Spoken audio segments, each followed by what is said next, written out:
All right, Caleb, coming down in 3, 2, 1.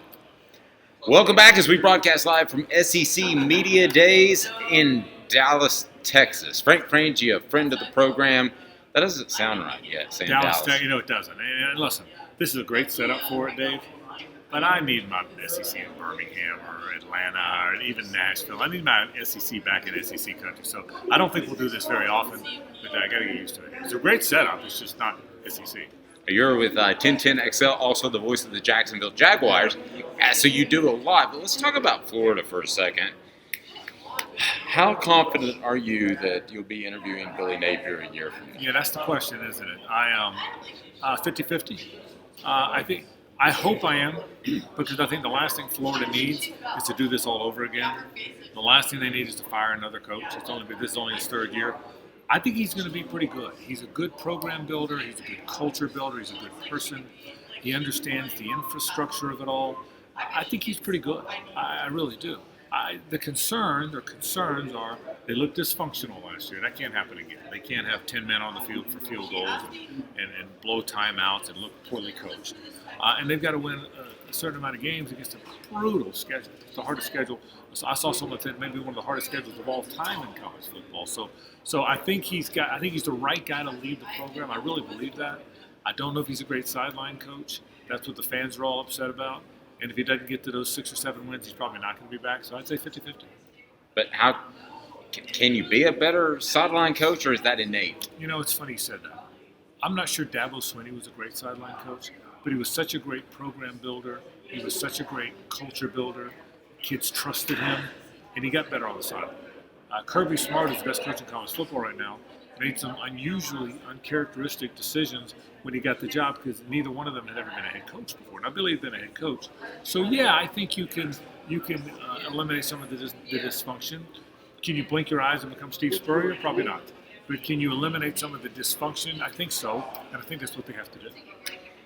I don't want to talk about a possible replacement before a guy potentially loses his job, but I am going to. Would Florida call Lane Kiffin? Yeah, and I think Lane would take the job. I do too. I think they'd call Lane, and I think Lane would take the job. And look, if you're not going to have the current coach, you're not going to have Billy Napier, you want to go get a star. It's time to get a star. But again, I can't say this strongly enough. I've covered that program and been around the program for 40 years. I know it pretty well. I knew it pre-Spurrier. I knew it during Spurrier and Urban. I know it now. The last thing that thing needs, and I mean this in all my heart, is to blow it up again. Because the next guy's going to come in, even though I think Napier's starting to build it a little, the next guy's going to come in, and he's going to have the press conference, and he's going to look all sharp in the suit, and he's going to get all the fans excited. You know what he's going to say, Dave? He's going to say, we got to build it. So here comes the building process again. I don't think you need that. I think that would be a mistake, so I hope it doesn't happen. And by the way, I think they've got a decent team. I just think, goodness gracious, they're playing Georgia, they're playing at Tennessee, they're playing at Texas, they're playing at Florida State, they're playing LSU, they're playing Ole Miss. They opened the season with Miami, who's going to be pretty good this year. It's just an enormously difficult schedule. So I think they've got a decent team. I think they've got a 7 or 8 win team, 9-win team, but I don't know if they can hold up against that group of opponents. Can Kirby Smart be the elder statesman of the SEC now that Nick Saban's gone? You know, I told him this. I had him on yesterday, and I said, listen, back in the day when Spurrier came through in the 90s, all the heads turned. Oh, there's the ball coach. What's he going to say? Then later when Nick came through, that's true. All the heads turned. There's Nick. I said, Kirby, you're that guy. And he's, Frank, I'm not that guy. I said, no, you are. You're that guy. He doesn't want to be that guy. But he is that guy. He's the guy. He still looks young as heck, doesn't he? He does. He looks like he's 10 years out of college. But I think he's the right. He's not a great coach. I think they've got a great program. I think what they're doing at Georgia is how you do it. I don't think that thing's slowing down anytime soon. So yes, I think he is that, and I think he fits that well. He's a good dude too. Kirby Smart is a good person. He's a good coach. He's fun to be around. I don't see that thing changing anytime soon. I love to get some people's impressions of Tennessee from the outside, kind of looking in. You've seen Josh Heupel now a few years. What do you make of him and what he's doing in Knoxville? Love him. Love what they're doing. Love how fast they play. Love how they play offensively. Love the fact that he's a regular guy that doesn't take himself too seriously. We had him on. You talk to him all the time, no doubt. We had him on yesterday. Dave, when he got talking, I asked him about it. Because I heard him say it at the podium, so I asked him about it on our show.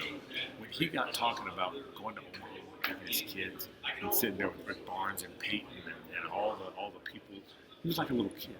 I really like that about him. I think he's a regular guy. The same thing about Kirby Smart. I think he's a regular guy. I think Josh is too. Oh, I love what he's doing in Tennessee.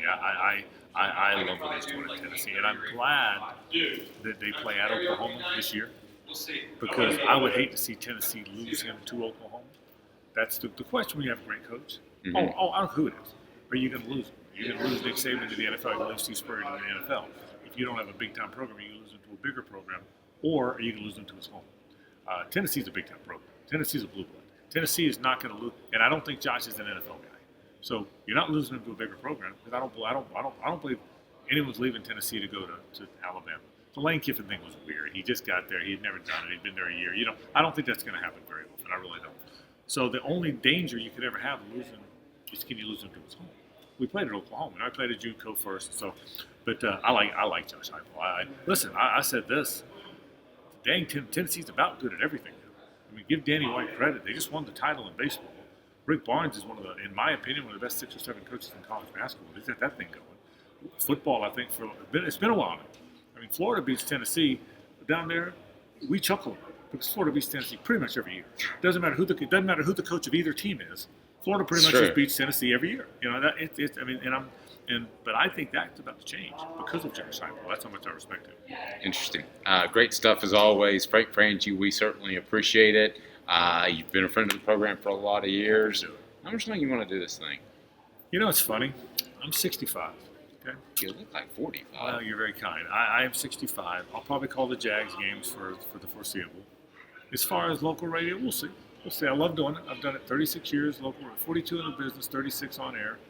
I'll probably, my good friend Jimmy Himes got out of it. Okay, I told him he couldn't get out of it before I did, but he did it anyway. I don't like that. I'm angry about that. But I'll probably do this. At least 3-4 more years and figure it out. Good stuff. Frank Frangie, check him out again. 1010XL in Jacksonville does a great job of covering the University of Florida. More after this from SEC Media Days in Dallas. I'm Dave Hooker, Off Look Sports. That was Frank Frangie speaking on Florida. He had some interesting things to say, but I got to be honest, I'm not so sure I fully agree with him that it matters if Florida blows the whole thing up. I think when it comes to hiring coaches, you can just blow the whole thing up every time until you get the right one. I mean, I've never really felt it mattered. How many times did Alabama blow the whole thing up before they landed Nick Saban? I mean, they blew the whole thing up after Mike DeVos, and they blew the whole thing up after Dennis Franchione for 2 years. Then Dennis Franchione blew the whole thing up. Then they were on probation. Then they hired Mike Price, had to blow the whole thing up before they could even get a new season started. Then they got Mike Shula, had to blow the whole thing up again.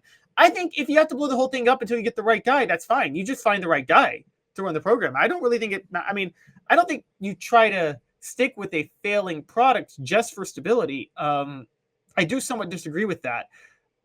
I think you give people chances. I don't think you pull the rug out from under them if you think they can.